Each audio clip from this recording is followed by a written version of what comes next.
Welcome to the Renegade Yogi Podcast Experience. Join myself, Zorananda, and this episode's guest as we explore yoga in the modern world. Prepare yourself as we will experience yoga like never before.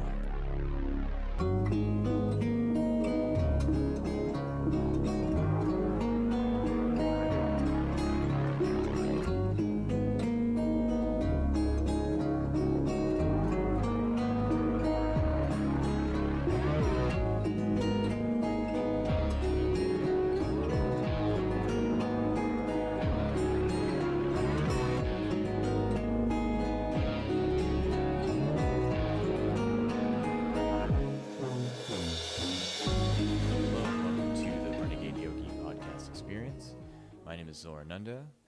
And first, I just want to thank everyone who is tuning in and listening to this podcast. I'm seeing that the numbers are starting to slowly grow more and more as the week goes by, which is really exciting to me. I had a bit of a hiatus over the last 2 months. I did my best to release a few episodes here and there, but my life has changed quite drastically with ending a relationship, to moving out, to moving back into the house, and now more so being settled in the home that I'm in, which feels good. So moving forward, I want to do my best to continue providing podcast episodes and new content on yogic material. So some new things that I want to start focusing on are the topics of the koshas, or the energetic layers of the body, the pranavayus, and other forms of yoga as well, like Ashtanga yoga and Hatha yoga and Kundalini and stuff like that. I'm starting to get just individualized feedback of people who are tuning in that are telling me that they really like the chakra series, and they've actually been going back and listening to them 2 or 3 times just because of how much information that I pack in. And I do that on purpose so that, you can go back and you can say, you know what, there's this one section that I didn't really fully get, and so I just want to have a better understanding. So that's really great. So when I hear that from people, that excites me, and that gets me wanting to make more episodes. So what I'm kind of finding in the next kind of 2 months, I may not have as many guests as I did kind of throughout the summer. And that will enable me to focus on doing solo episodes where I can dive right into specific literature, specific topics within the world of yoga. But I'm still going to do my best to have some guests. I have some already lined up, some good friends of mine from the yoga community. And that's kind of what you can expect over the next 2 months. And then, when 2022 comes, which is, kind of crazy to think about that's already going to happen in the next 2 months, that you can expect some more content as this show evolves, because I've had the pleasure of connecting into a community of podcasters over the last year. I've got to get a shout out to Sam Tripoli and Mark Steves. I think specifically Mark Steves because he's the booking agent for Sam, and he's the one that got me onto Sam's show a year ago, kind of to this date. And so he's really the driving force and the catalyst to not only getting me onto Sam's podcast called Zero, it also landed me on his podcast, My Family Thinks I'm Crazy. And that's what led to inevitably me starting my own podcast, because he was right there to be like, you need to start your own. You're really good at presenting material. And I just think you'll really stick to this and you'll have a good time, which I think he was right. And, I've been having a really great time just getting into that role of being an interviewer and kind of a reporter too, in a way of reporting on the world of yoga specifically. So with that, my guest today is a fellow named Jim Gale, and our talk was fantastic. He is just a wealth of energy and enthusiasm and knowledge, particularly on permaculture.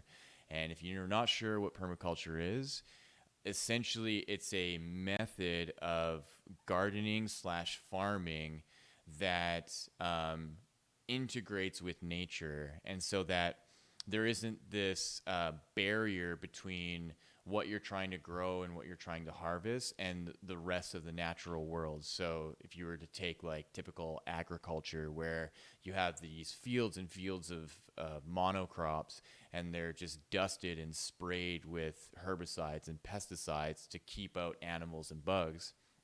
In the world of permaculture, we want the inclusion of bugs and animals, because there are some plants that do really well with certain bugs and certain animals that actually kind of pull the pests away from the things that you're trying to harvest. And so, in the world of permaculture, there's this educational stance of wanting to teach people what plants are good to have in your garden, and then what plants are good to have on the kind of boundaries of your garden where the like food forest is, or where you just let everything grow wild.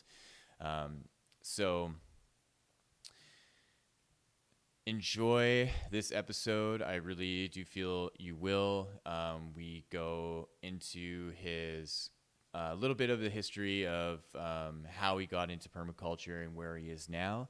And I've got to say, this is like the biggest kind of high profile person I've ever interviewed. Like, he straight up turned a real estate company into a 1.3 or 1.6 billion dollar machine, right? Until, his whole life changed and he found that what his true calling was actually investing into community through permaculture and specifically building food forests. So with that said, here's the episode. Enjoy. Thank you again.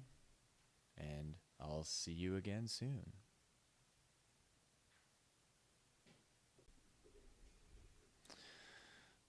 Excellent. So welcome, Jim. Yeah, I'm really looking forward to this conversation. Actually, just give me a second. Can you talk for a second? Yes. How's this? Is that working? Yes. Okay. That little thing that said this meeting is being recorded didn't pop up, but oh, that's okay. I use OBS, so I use a okay. different system. Yeah.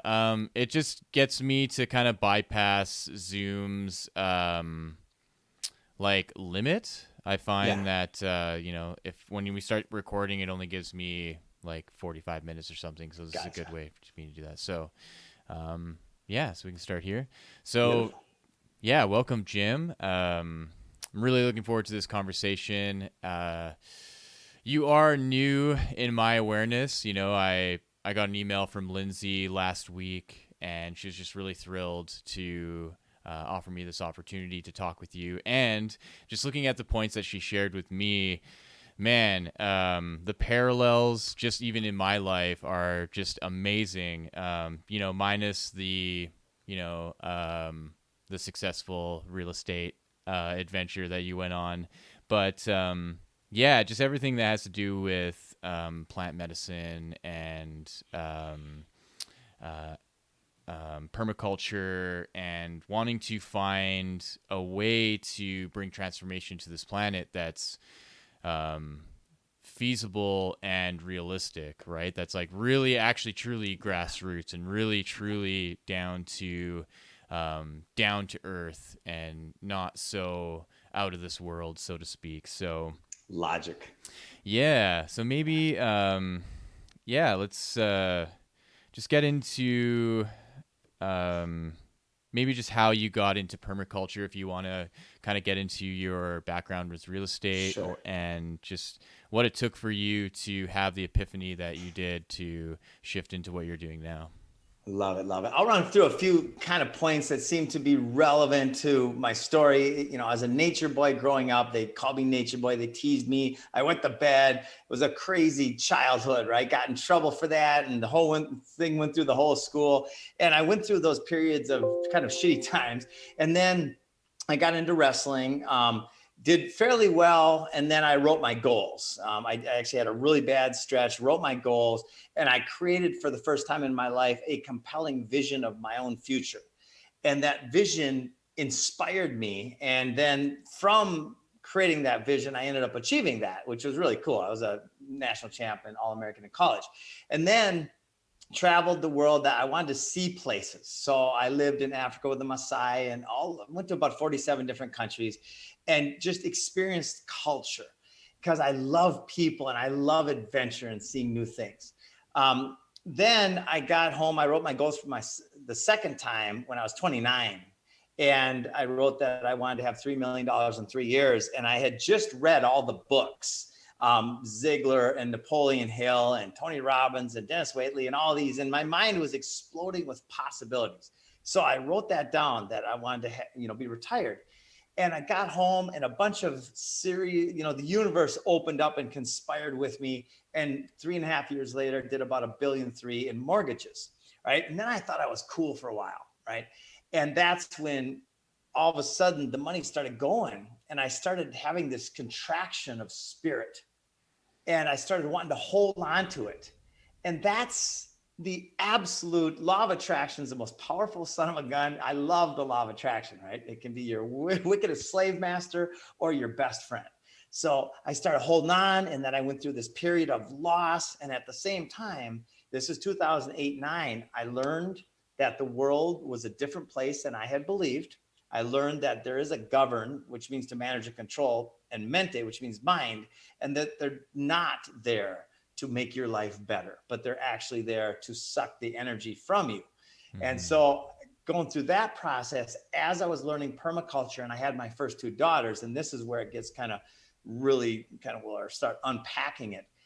I started looking at the world from a completely different lens and saying, what's the world going to be like in 20 years, the world of my grandkids?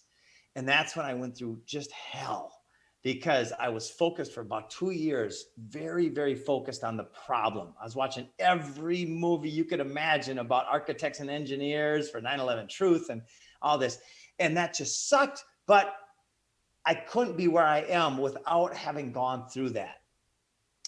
And then when I heard Bill Mollison's quote, I read it. Though the problems of our world are increasingly complex, the solutions remain embarrassingly simple. And I started bawling. I was living in an off-grid little thing. And I never forget the scene, because something was happening to me then where I started saying, wait a minute, I'm an optimist. What's the fucking solution?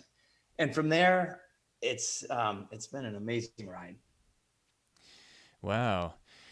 Yeah, and it's interesting,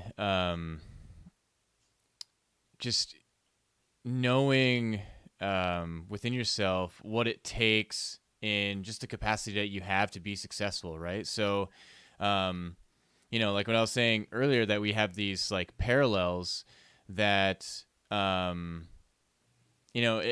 it seems that the universe or your higher self is going to work with you based on knowing the capacity that you have as well too. So it's like, because of all the training that you did probably in high school and then in college for wrestling, and then going to championships and winning, and thinking to yourself, you know what, I know I can do more. I know I can manifest more. I know I can grow more.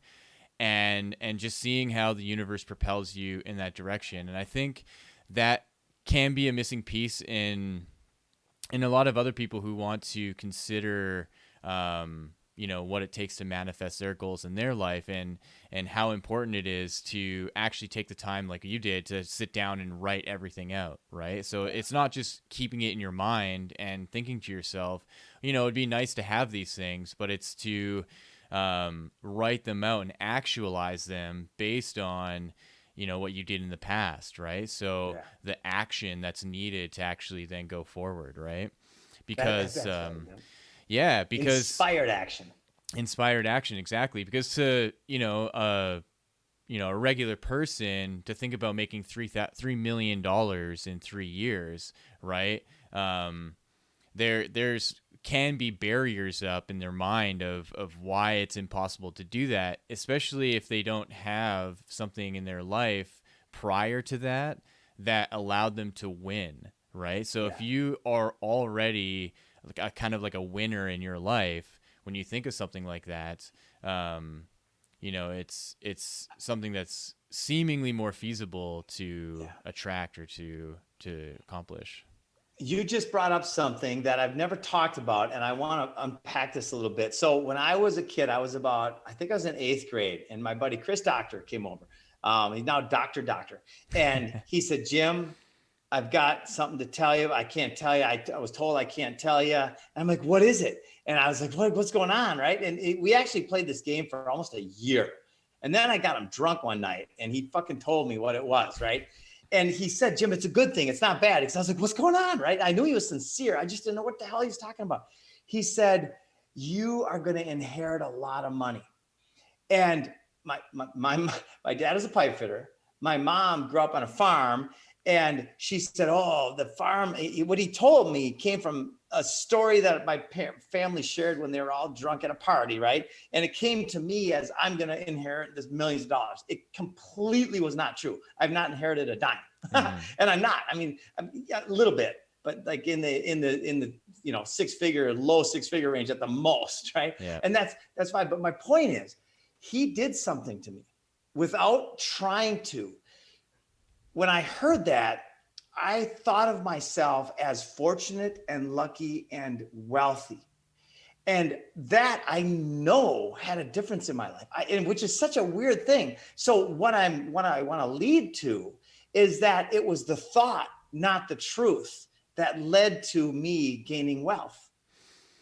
Yeah, and how these ideas are catalysts, right? So yes. Regardless if you know, the accuracy of that kind of foretelling is true or not, it's that a seed was planted, and the actualization of inheriting something was more so from your own effort than, you know, kind of being given this large amount of money from, you know, a relative dying or, you know, getting land passed down to you or something, right? Right. Yeah. So that whole realm is something I've been navigating, you know, for the last like 10 years of my life as well, of understanding just universal flow and abundance. And, you know, likewise, or similarly, you know, I come from parents that, you know, didn't come from wealth or didn't inherit wealth either. You know, like both my parents are immigrants. They came from Serbia, and, you know, myself and my siblings are first generation Canadians trying to really pave the way for our family. And what I'm noticing for myself is that, there are these periods of initiation in just even in my own life that is preparing me for something, you know, and like, I found that when I try to make something happen really quickly, that's where things go wrong. That on just for who I am and what like the higher self and my own oversoul and consciousness kind of tells me is like, actually go slow and think long term, you know, and take things one step at a time. And you'll find that things will come quickly, but in the grand scheme of things. So maybe it'll take a few years, you know, maybe it'll take 10 years to really flush this out, but be prepared, because when that time comes, you will really get a sense of how all that abundance is coming in, rather than thinking greedily that, you know, these things have to happen right now. And that's kind of what I want to get into with the whole permaculture thing, and how that, you know, topic actually relates between the two of us, because about 6 or 7 years ago, I was living in a like beautiful historical home here in Edmonton, where I'm from, with like 6 friends, and we're all into permaculture. And there was this huge wave of permaculture that hit Edmonton several years ago, and that like need for longevity that's what was the missing piece in our community. Everyone wanted like things to happen now, you know, like they wanted the food forest now. They wanted the huge structure of, you know, transforming land and transforming neighborhoods now, right? Yeah. And there wasn't that longevity. And so when I looked at your website and I kind of looked in the back, like your kind of backstory, I was like, wow, okay, this guy not only has this like kind of structure now, but he's obviously looking long term, and that's really, really what's needed to transform things. And looking long term, and the more I say this and really settle into what's happening, the viral nature of what we're doing, the more I think that in 5 years, maybe 7, our business is going to be defunct. It's going to be done because there's going to be food for us everywhere. Because this is the idea whose time has come. Once people understand and see this happening, you know, and did I say that quote, by the way? There's one thing stronger than all of the armies in the world. That is an idea. Just give me a second. My dog is barking. He likes to chime in at the best spots. That's okay. That's okay. I love dogs. Yeah. Hey, Rupert. Oh, yeah, I think he's good. Cool. Oh, yeah. So the quote that you were going to say. Yeah. So there's one thing stronger than all of the armies of the world, and that is an idea whose time has come, right? Let's unpack that. Right? All of the armies of the world are led by the governmentes, and that's exactly what we have to be aware of. That's the problem, is violence and force. The idea whose time has come suggests that the idea is already in existence, and now it's time for this idea again. Right. So here's the fun part. When I share what the idea is with everybody, they all go, they not only know the idea, but they can describe it in glorious detail. But yet here's the rub. Here's the scam. The scam is that they think this idea is impossible, a utopian fantasy. It's only for, you know, Adam and Eve, right? It's the Garden of Eden. It's the most logical way to operate our planet. And that is literally designed food forests everywhere. Yeah, like what we call it is guerrilla gardening, right? It's just like going out into the streets and into the neighborhoods and just like planting edible fruits and vegetables. And an interesting thing that I heard about city planning is that the engineers actually deliberately put in male plants. And that because the female plants are the ones that are generally producing fruit and flowering, right? And that the male plants are the ones that are offshooting pollen, and that there's this like weird relationship between like the pharmaceutical companies and creating allergy medicines, and then the city planning creating or like putting in male plants to just like pump out pollen into the city.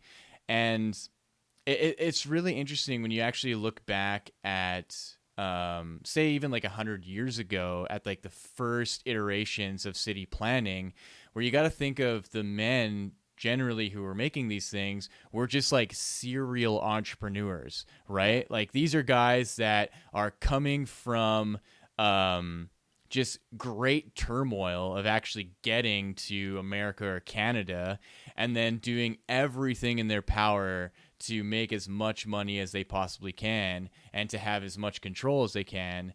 Yeah. And so there are these just like ideas that come up that at that time they're like, wow, this is a brilliant idea. Yeah, of course. Let's only have the male plants in the cities, and so that people can't just like eat whenever they want, and then they're dependent on us, so that we have all the farming on the outskirts of the cities where people can't go to freely either.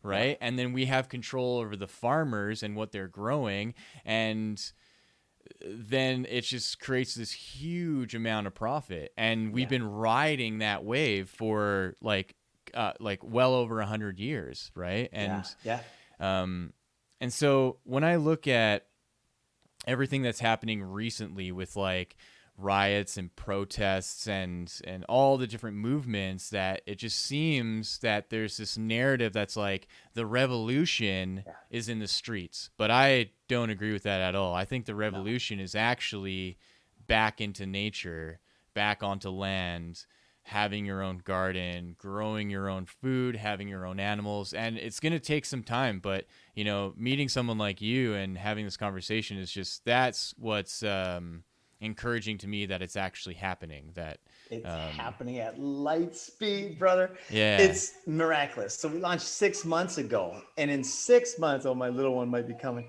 In 6 months now, we're in, like, I think we're in 16 or 17 countries now. A couple new ones just came aboard: Ecuador, New Zealand, and Germany, Wow. and Thailand, Poland. And we are helping people grow food. We're designing and installing these food forests. And every one of these customers that I've spoken to understands the why, right? Because our market is the Renegade Yogi market. It's the market of people who are aware that there is an issue, and even who they are and all that good stuff. And then we say, okay, so now that we know that, let's turn all of our attention to what you were referring to: peaceful sedition. We have to inspire. We get to inspire these force bearers to lay down their weapons, to trade in their guns for shovels, to trade in their bullets for seeds. And literally in like 1 day of the fucking war budget around the world, we could inspire the Garden of Eden. With 1 day's budget of the war machine, we would have literally we'd have food forests in thousands of the world's biggest cities with 1 day's military budget. Yeah. And it's so baffling, right? And what's frustrating is when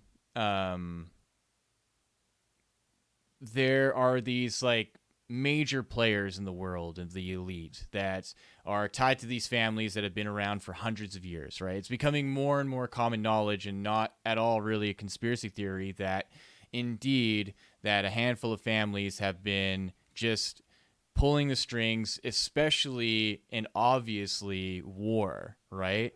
And how clearly unnecessary it is more and more as we advance through the age that we're in, especially with instant communication and the technology that we have, is that we can now communicate to each other an obvious need, that what is most important is the sustenance of humanity, right? And there's that whole thing about like, Elon Musk on Twitter going like, hey, yeah, I can easily cough up $6 billion, prove to me where this money goes.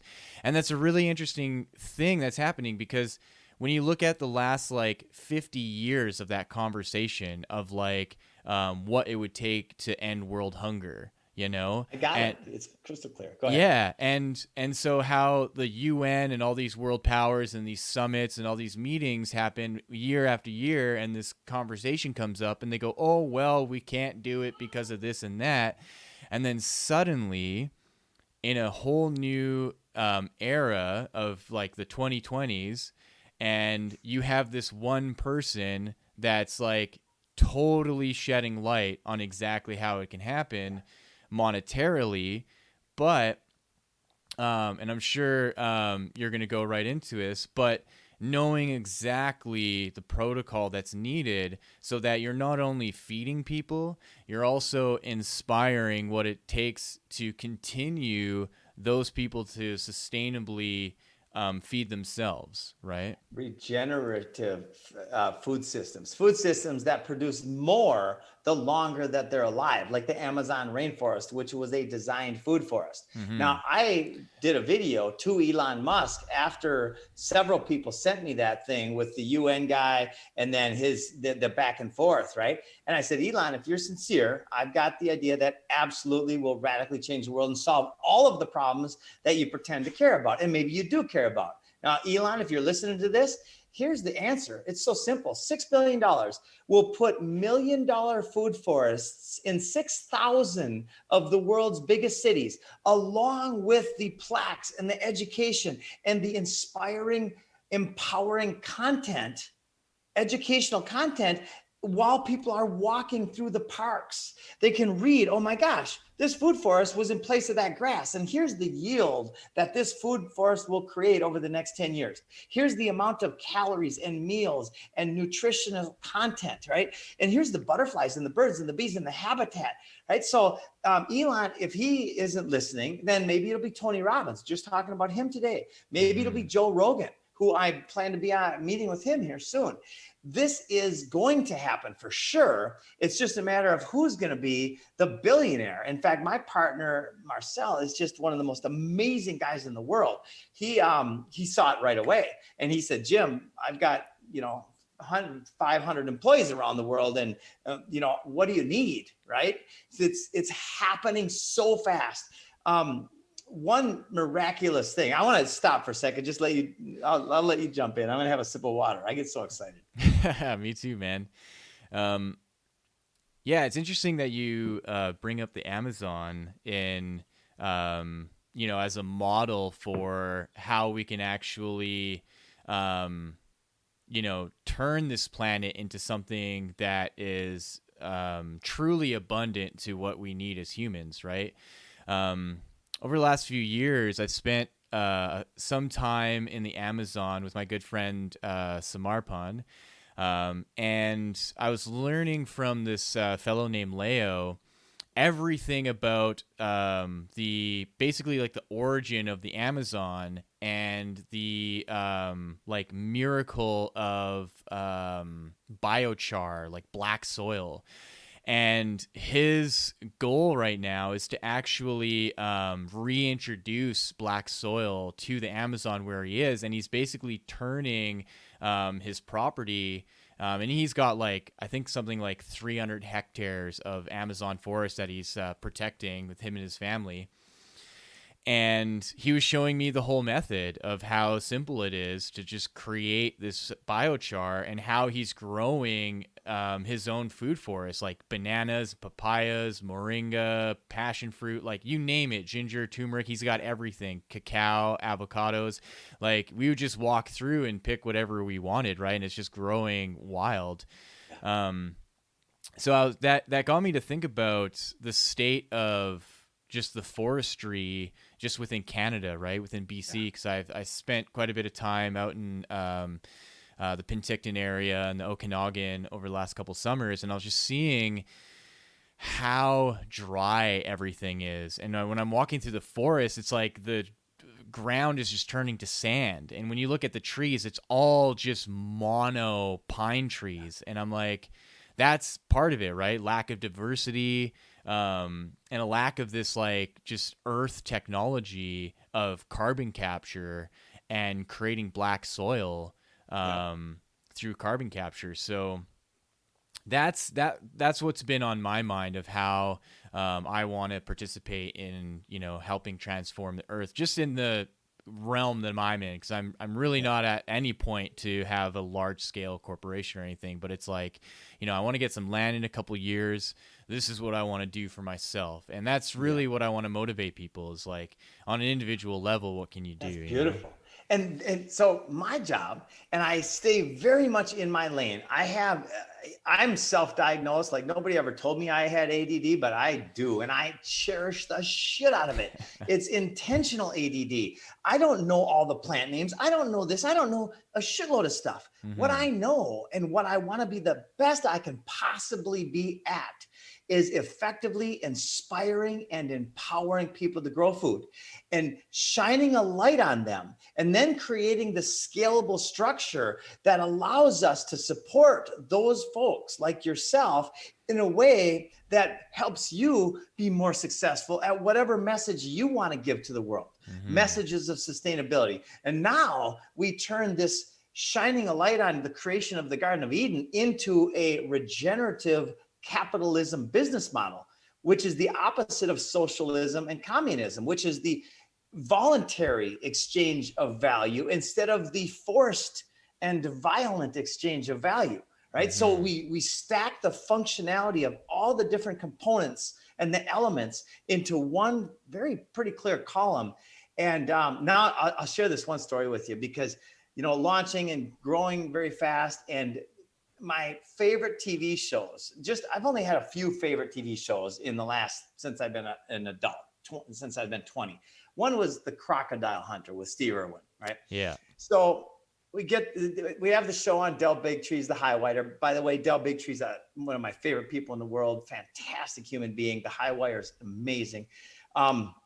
So I get a call from the producer of my favorite show, and he says, Jim, we'd like to shine a light on your vision for society. You want to do a show with us? I'm like, yeah, let's do it. Like, it's knowing how the law of attraction works. When you put it out to the universe, it's going to come in ways that'll blow your fucking mind. It's so much bigger than mind, what's happening. And then 2 days later, I get a call from my favorite actor for about 5, 6, 7 years of my life. This guy was my favorite actor. I get a call from the producer and the actor, and less than 6 months in, and we've already finished a TV pilot, installing an epic food forest at the actor's house and talking about how this leads to freedom. Wow.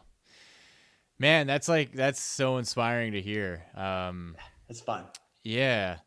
And, you know what, when I hear something like that, and how I like to relate it to myself is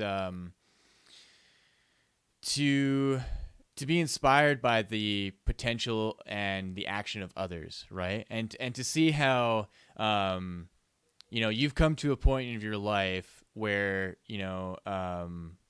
however many years it took for you to like really ruminate and to really like plan out what it was going to take for you to get to where you were 6 months along ago. The way. Yeah, exactly. And just that initial kind of like trudging through mud, and just knowing that there's this kind of like initiation, there's kind of this training that's involved. You're training yourself, and just seeing how as soon as you say, okay, the time is to launch and the time is to go, and then how you almost pack in like 10 years within 6 months, Yeah.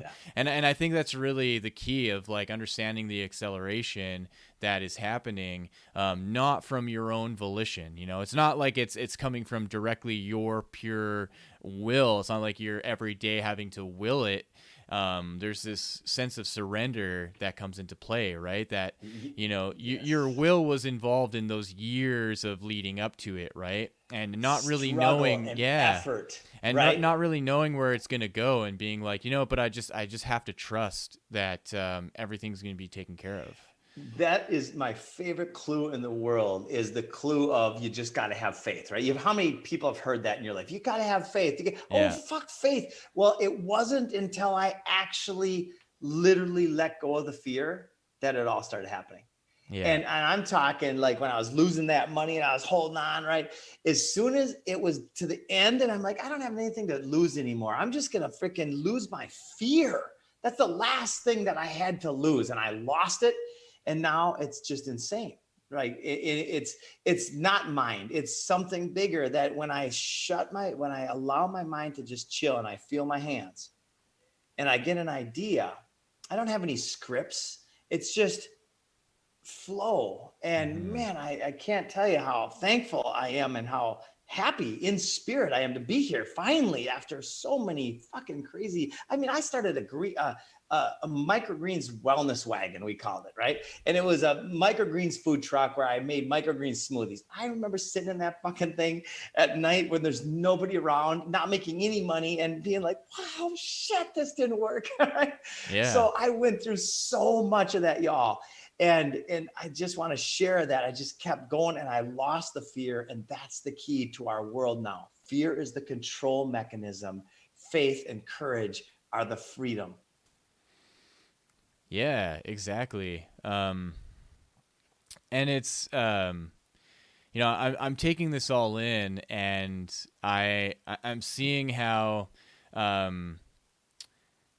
that I'm kind of at that point, maybe where you were a few years ago with like the first iterations of what you're doing, and it's just so inspiring to be able to talk to you and to see someone at the point where you've hit your next level, right? Because now I would imagine that there's going to be more responsibilities. There's going to be bigger hurdles to go over, but you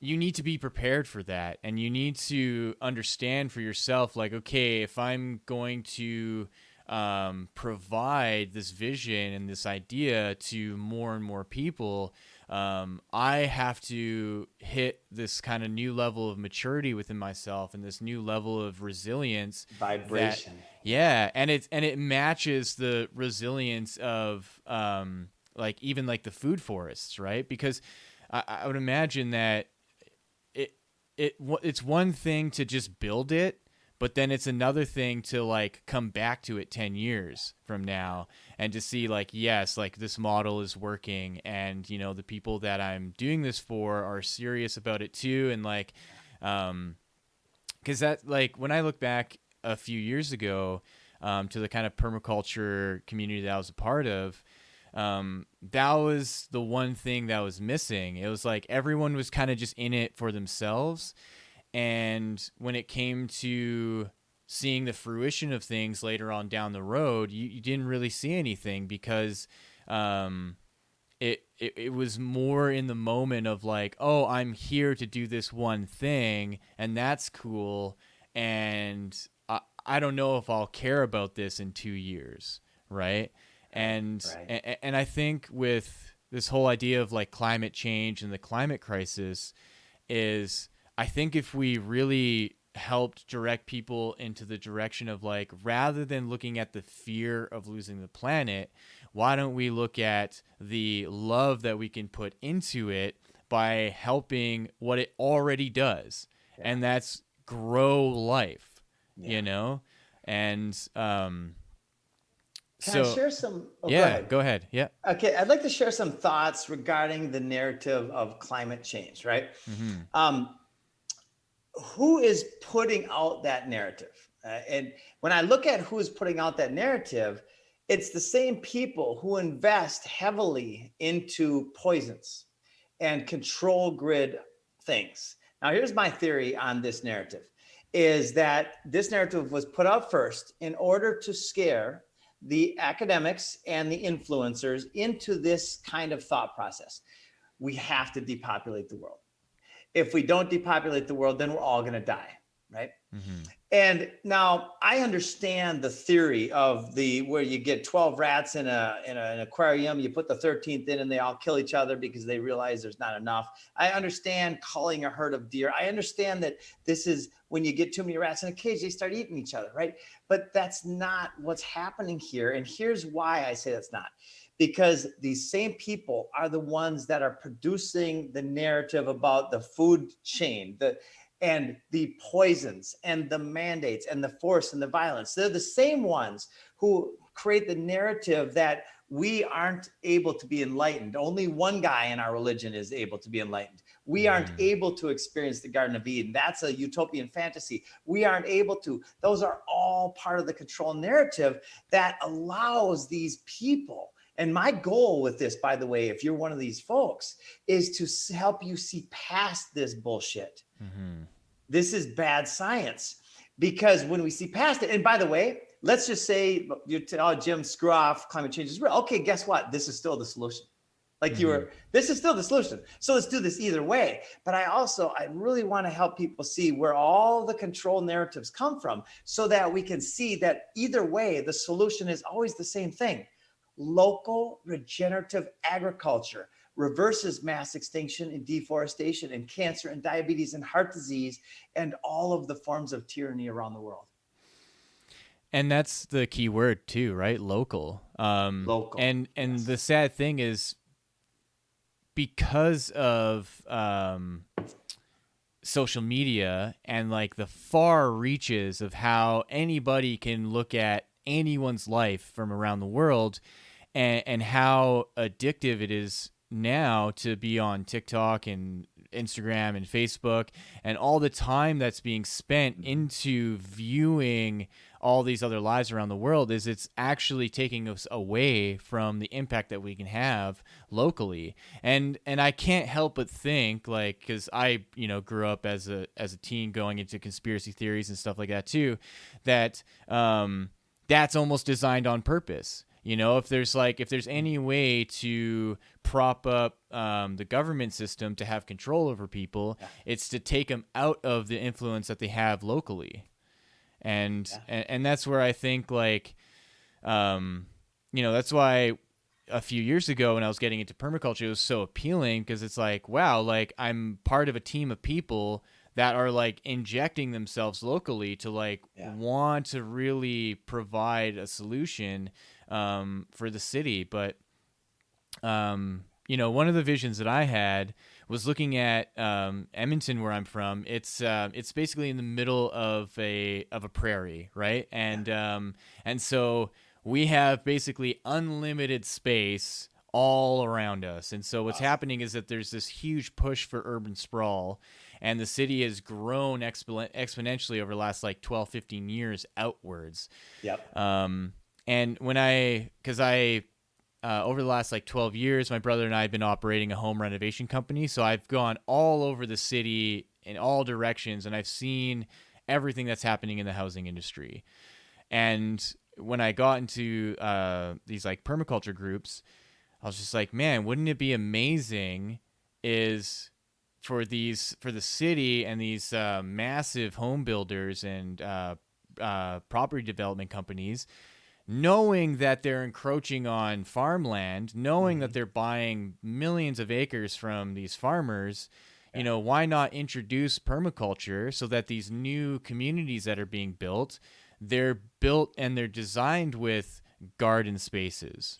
I was like, wouldn't that be so wonderful? So I had this idea of trying to push towards that, but that's what got so frustrating with the permaculture community is that it was so heavily laden with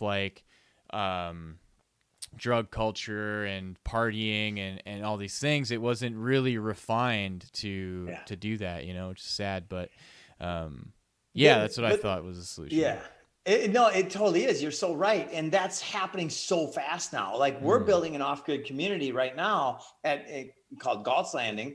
And we're building a studio on this community. It's got a private 430-acre lake and a runway. People can park their planes in their garages if they want. And we're going to be showing people from that. We're going to be demonstrating what freedom looks like, what off-grid looks like. Every lot is designed with its own complete food, water, and energy systems. And I'm talking on this 52-acre property, we're going to have probably 1,000 different types of medicinal and edible landscapes over the next 3-4 years. We've already planted almost a half mile of syntropic agroforestry, and it's just the tip of the iceberg. And the studio is going to be us going outside and showing people how easy it is. And, we're doing it from a kind of a luxurious setting, but we're going to be talking about the function and the fact that you can literally start growing food right now with $20. You could have a mountain of food within 5 years. A mountain if you actually scaled it out the way you could. Yeah. If you want some potatoes, you go to the store and you buy potatoes, you put them in the ground, and a year later, 10 months later, you've got 10x of what you put in the ground. If you just go on YouTube and look up a couple videos and just follow what they do. That's how freaking easy this is, right? That's the magic. And then when you want to make it simple, then study the practical design features of permaculture. Now, the principles are fantastic. A lot of them take some of the principles, a lot of the permaculturalists take some of the principles and turn them into a weird religious type of thing where it's dogmatic, right? For instance, they think that fair share means socialism. Socialism is violence, right? Yeah. That is violence is the foundation of I'm going to take at a tip of a gun if I need to. Yeah. I'm going to take some of yours and give it to some of you, right? What if we show people that it's in their best interest? People say, Jim, what's your angle? I'm like, I'm selfish. That's my angle. I've got 4 kids who mean more to me than I mean to myself, right? That's the one thing. And I love every bit of what I'm doing. It's really so freaking logical. Yeah. And one thing I realized as well is there's this whole narrative, especially people living in the city that they don't know anything about gardening. They're not a green thumb. They have no relationship to their food at all. And it's just or they live in an apartment, they don't have the space, blah, blah, blah. But if you actually think about it, pretty much all of our ancestors at some point were farmers. Yeah. So it's in all of us. And all it takes is acting on it in like the most basic form you can. So even if that means, you know what, I'm just going to like go and get a sprouts starter and just get a tray and just grow sprouts and eat those sprouts. Yeah. And then you'll see for yourself how the cogs start spinning. All it is that there are these cogs that have never been used in your brain, and they have cobwebs all over them. And all you need is that one turn. And that's what starts the whole motion and that whole motor going, because then you're going to be like, hey, I'm going to grow some tomatoes. How hard can it be? And suddenly you have 5 pots of tomatoes that are growing brilliantly. And then you're like, what else can I do? And what people need to understand as well, if you live in an apartment, chances are you have a roof to your apartment. And you can talk to the condo board, or you can talk to your landlord, and you can be like, hey, can I possibly get access to the roof if it's safe, and just like grow some food up there? And you will most likely get the go ahead to do that, because a lot of people in a lot of apartments actually have access and actually have a lounge area, and they'll go, yeah, go ahead. And so that's like the angle that I like to take of like simplifying it for people. Yeah. And then it's that simple. Yeah. And then plugging yourself into communities, right? Because then every city is going to have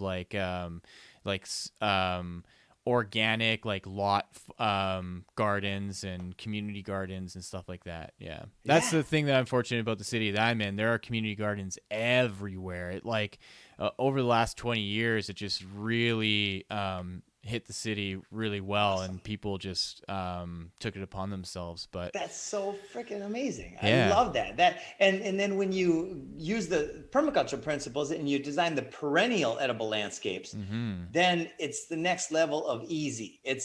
I think annuals are really labor, right? But if you turn that labor into love, then it's beautiful. But for some people, it becomes effort. And then that's why perennials they're just food growing everywhere. Yeah. Every tree has a function that's meant to serve what we want to design into it. Yeah. And it also comes down to our eating habits too. This obsession on like 3 meals a day and snacks, and like that's fine. But I think what's happened with monocrop agriculture, and then the onset of all like the fast food and the grocery stores, is that we've increased our intake by eliminating herbs. So what I've studied over the last few years is that when you look back to our ancestors of maybe like 100 to 200 years ago, is that they had a diet of herbs regularly, right? Not only cooking herbs, but also like medicinal herbs. Yeah. And so what I've seen happen is with the introduction of pharmaceuticals and the pushing away of herbal use medically, is that it dropped the use and even just like the intake of herbs, and it increased actually the amount of food that we were eating. Yep. And I think that's also a contributor to health issues, because those herbs are just loaded with not only nutrients, but just chemical compounds that help support your organs and your blood and your lungs and your brain. And so what I like to tell people is look at how much you're eating and take away the filler stuff. Yeah. So all of like the overt starches and carbs, and reintroduce herbs. Because what's going to happen is that maybe you'll lose a little bit of weight, but you'll actually bounce back up, because those herbs are going to support your system so much better that the food that you're eating, even though you decrease the amount of food that you're eating, you'll actually get way more out of it, because the herbs are going to help sustain that. I love that. Absolutely. And when you have a system like where there's dozens of different types of species of plants growing in one area, you've got the diversity. That means more micronutrients. Like I just learned the other day that moringa is one of my favorite plants, right? The tree of life, and more vitamin C than it. I mean, it's mind-boggling what's in it. But I learned why. they put a tap root way down deep. And that tap root goes down and it searches for all these all these elements, all these minerals that are down deep and micronutrients. And then it sucks them up and then it puts it in the leaves. And then the leaves fall and they create green manure all over the area. So now you're bringing what's down deep and you're creating that cycle, just like the transpiration of a tree, where a big tree in the forest can put out like 500 gallons of water a day through its leaves into the atmosphere. So the rainforest, the rain is caused by the transpiration, and then it becomes a filtering process. The water goes up, it comes down, it gets filtered by the trees, and it goes up again. It's a freaking magical process. Yeah, that was actually one of the most like beautiful things to see when I was in Brazil in the Amazon rainforest. We were just on this property that the veranda overlooks like the entire opening of the jungle, and you just, after it rains, you just see these like spouts of water going up into the atmosphere. And the locals call it the Sky River, and that it actually holds like 10 to 20 times more water than the Amazon River itself. That's just like up in the atmosphere. And that's the beautiful thing about traveling, right? Is though whatever impact air travel has, but the ability to go to other climates and to go to other countries and to go to other landscapes where you're seeing things that you'll never see in the city. If you just stick to your like mundane routine of the 8 places that you go to, and you say to yourself, you know what, like, I'm just going to unplug from this for a second, and I'm going to go to Thailand, or I'm going to go to Costa Rica, or I'm going to go to Brazil, or even like, to the west coast of Canada, to, like the kind of subtropical rainforest there, to be able to take in what the earth actually is. And I think that's what's going to help really inspire people. And I think that's what has been inspiring people. And that's, what the power of all the like spiritual music festivals have been doing over the last like 20 years, and bringing people to these beautiful locations, And plant medicines, more people are aware of and working with plant medicines. That to me was a massive transitional time in my life when I got into ayahuasca, and I got connected again. It was so interesting. The first experience was so mechanical, and then they became more loving, more connected, and just absolutely all of the answers in the world can be found in the jungle, can be found in the forest, can be found in nature. In fact, that's where all the answers are found, right? It's those systems. It's not an artificial system. Those systems always have intended consequences. And that's the thing that's good to know, because when we know the problem, then we turn our back on the problem and turn towards what we love: joy and faith and courage and love and abundance. And that's the world we're going to have when we turn 30% of the 40 million acres of lawn in the United States alone into regenerative agriculture for our own good, because it's the best thing for myself and my family. Not because you try to say, hey, do this for the world, or do this for those people over there. Most people don't do that. But when you stack the functionality of this, it's a win on every single level. So that's why everything starts with design. Our company it's a design company.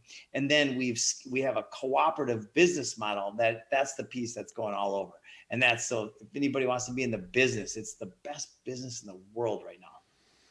Yeah, that's amazing. And that's interesting that you say how it comes down to you individually and what you want to do for yourself and your family. Because I think that's more inspiring to people than like this kind of like savior complex of like, oh, I'm so selfless in what I'm doing and that it's for everyone else.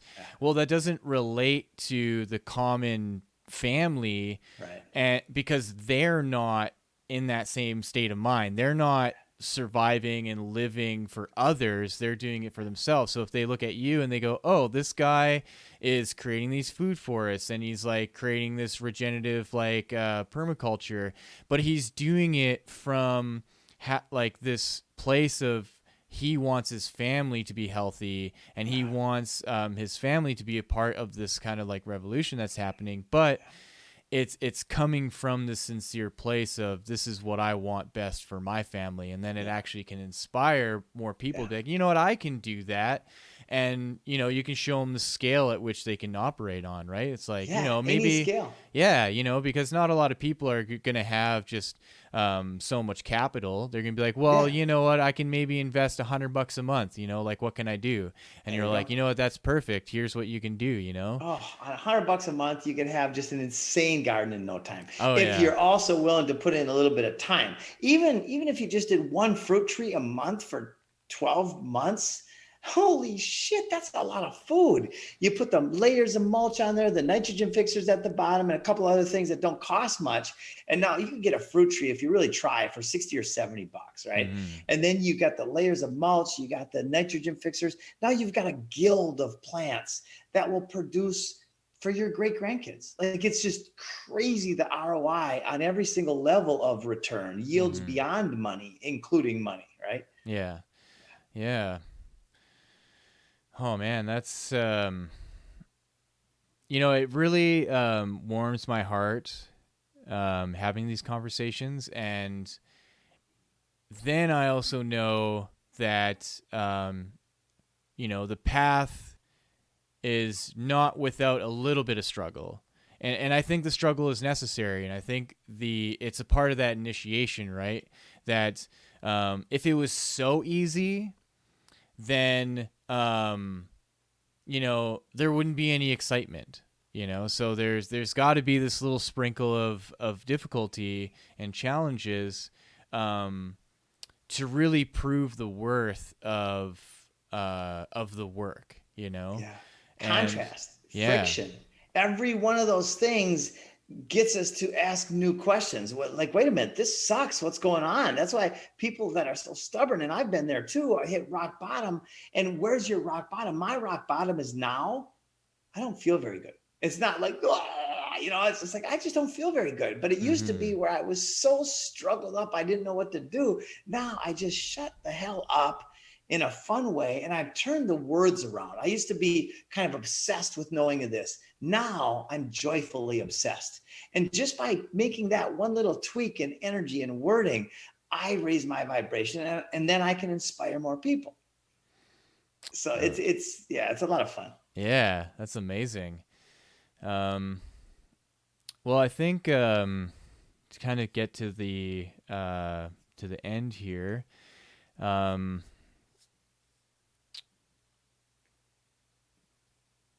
for everyone listening, what kind of final advice can you give, you know, on what it can take to kind of just start and you know, like to get going with this idea of providing sustenance through like gardening, permaculture, food forest? I would say tonight or today or tomorrow, like make it within 24 hours. Go online and watch a Bill Mollison or Jeff Lawton video, or somebody else that maybe resonates more with you, right? Those guys are some of my favorites.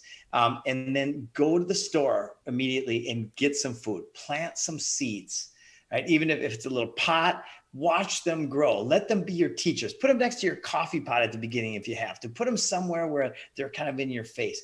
And then once you start getting into the new habit of loving this thing and caring for this sentient being of some kind that provides so much nourishment, then it'll just go to the next level. And then I gotta share this too, because it's so profound. If you want to be in the business of helping people do this, if you really want to do it as a lifestyle, which I think is the most fun lifestyle I can imagine, then reach out to us at foodforestabundance.com.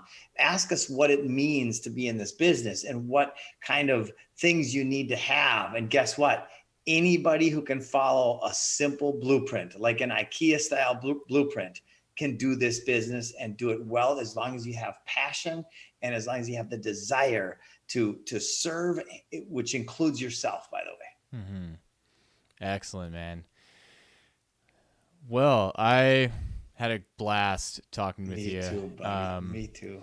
Yeah, maybe if you want to share just where people can find you, if there's social media. I know you mentioned the website, foodforestabundance.com, if there's any places like that. Yeah, pretty much everywhere. We're starting to get out there quite a bit. Foodforestabundance.com. We have different levels, and we also just share information. In fact, if anybody, I might have said this, I was just on a podcast at 8, but I hate repeating. If anybody wants to steal any of our business model, you don't need to. It's yours. It's all yours. You can take anything you want other than our brand. Nice. Complete open source. Yeah. Open source. No patents, wonderful. no NDAs, no contract. I mean, just nothing but the voluntary exchange of value. And we provide a lot of value, which is why we think it's better to collaborate than to compete. Excellent.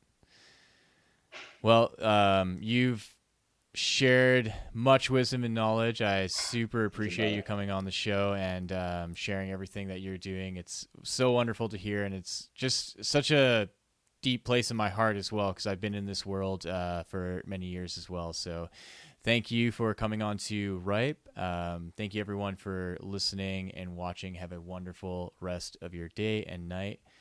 Thank you. Enjoy. Namaste. Pura vida.